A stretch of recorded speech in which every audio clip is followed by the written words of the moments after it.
So ultimately, Alex, the issue is this: is if we're going to determine that anything is the case, such as the Bible is the Word of God, we're going to have to appeal to some final authority. And in the Christian worldview, it is God Himself who is the final authority that determines that the Bible is the Word of God. We therefore either accept it or don't accept that. Now, since you don't accept that, you're going to have to appeal because you would conclude that that's circular, right, Alex? Um, yes.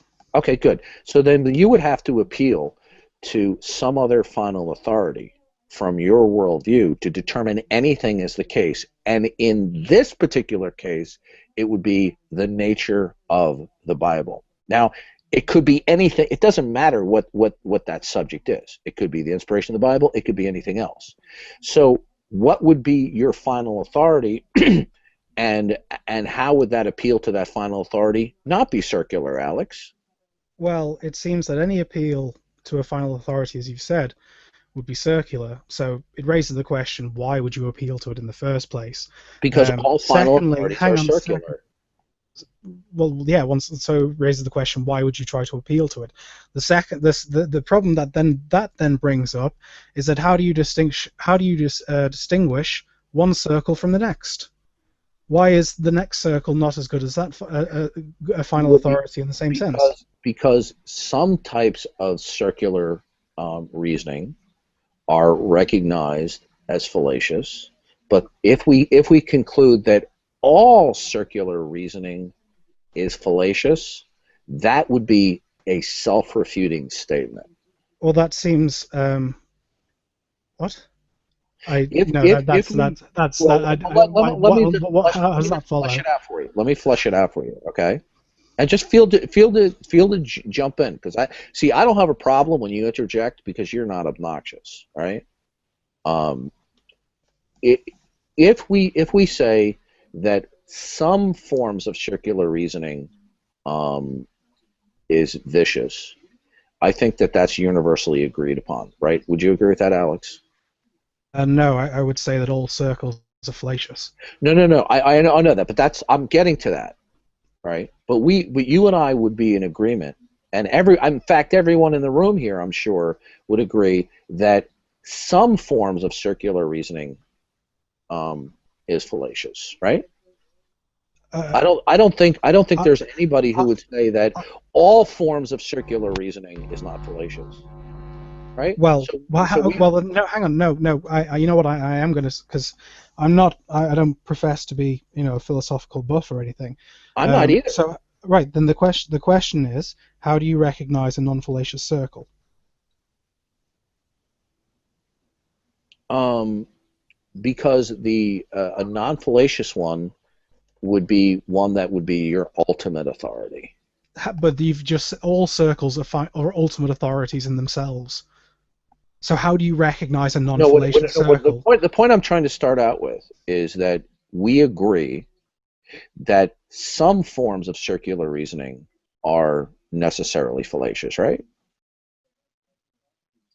Because they would not be a final authority, right? Wouldn't there But also be a question of the but supporting but but evidence?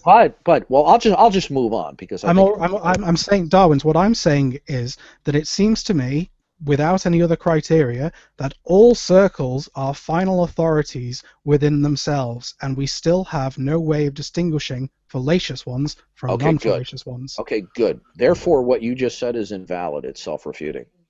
Can I just jump in real quick? Yeah, sure. If sorry, that's my dog barking.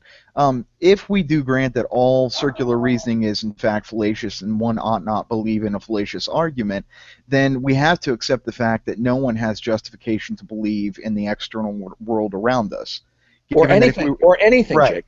right. So if we were to Not just try Jacob, that, Jacob, anything. if Jacob. hold on, I, I, Alex, let me finish this point real quick because I think it's important. okay. So so for instance, if I'll say it again, if we were to grant the premise that ultimately all circular arguments are indeed fallacious and one ought not believe in fallacious arguments, then no one has justification to You're believe breaking up. in what we perceive around us to be the external world. If I were to propose to you, uh, Go ahead. Sorry, my dog's barking. No, the point I was trying to make with Alex is this: is if Alex says that all circular reasoning is fallacious, then what he doesn't realize is that is a self-refuting statement, because how would he, by what authority would he determine that that's the case?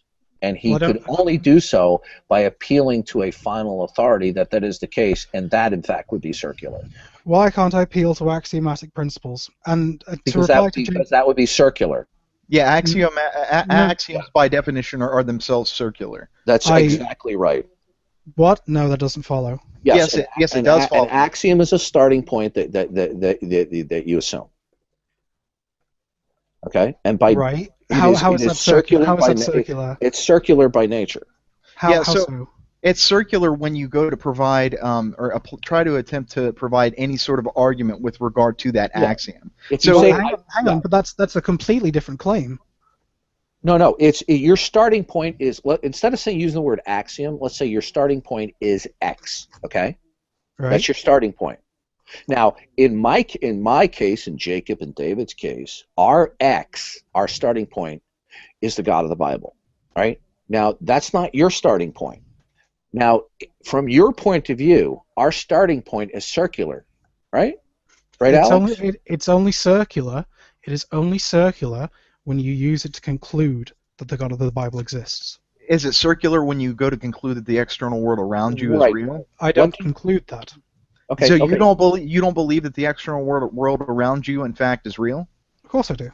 Okay, so if you do, then you conclude that in fact the world around you is real, which means that you're engaging in circular reasoning. What is your starting point? What is your starting, Alex? Okay, Jacob. Let me just say something. I like your point, but it's much broader than just merely believing that the external world exists. The point is Alex, since you reject the God of the Bible as the starting point, as the final authority, because he says he's the final authority in Revelation, and you do not accept that, then you have to have some other starting point, which is your foundation and final authority. Okay?